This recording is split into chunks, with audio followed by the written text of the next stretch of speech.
ఇప్పుడు పంచాయతీ కార్యదర్శులకు టార్గెట్ ఇచ్చారంట కదా, ఒక్కొక్క పంచాయతీలో మినిమం 2 మార్గదర్శులు ఏం చూడాలి. చేయాలో అర్థం కావట్లేదు వాళ్ళకి కూడా అంటున్నా. ఇప్పుడు నేను ఫ్రీగా అయితే డబ్బులు ఇయ్యా కదా, అవును, పని చేసే 10 మందిని బొట్టరా నేను వ్యాపారానికి పెట్టుబడి పెడతా. అప్పుడు నేను వ్యాపారస్తుని అవుతాను కానీ సేవకుడిని ఎట్ట అవుతాను? దానం చేసిన ఎట్ట అవుతాను? దానం అంటే ఏంటి? ఓ 10 లక్షలు ఇస్తా నువ్వు బతకరా అంటాం. ఎవడిస్తాడు? ఎందుకు ఇస్తాడు 10 లక్షలు ఫ్రీగా? ఎందుకు ఇయ్యాలా ఎవడైనా సరే? పోనీ అవతలోడు ఏం బాగుపడుతున్నాడు అని 10 లక్షల రూపాయలు తీసుకుని. ఇక్కడ కన్ఫ్యూజన్ ఉంది.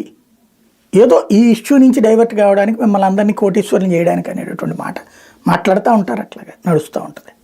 ఐఏఎస్ అధికారులని ప్రజల్లోకి పంపించి ఒక ఫీడ్బ్యాక్ తీసుకోవాలనుకుంటున్నారా ఈ నెలలో? రాజకీయ నాయకులకు వెళ్ళడానికి ధైర్యం చాలక వాళ్ళని పంపిస్తున్నారు అనమాట, అంతే. రాజకీయ నాయకులు కదా వెళ్ళి పల్లెని ఎదురు చేయాల్సింది. అవును, పల్లెబాటే చేయాలి. రాజకీయ నాయకులు హామీలు ఇచ్చింది ఎవరు? ప్రభుత్వం.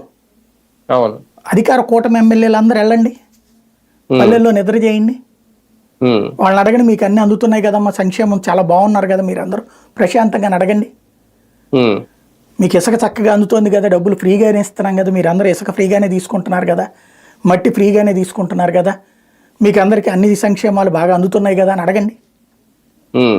వాళ్ళని పంపించకుండా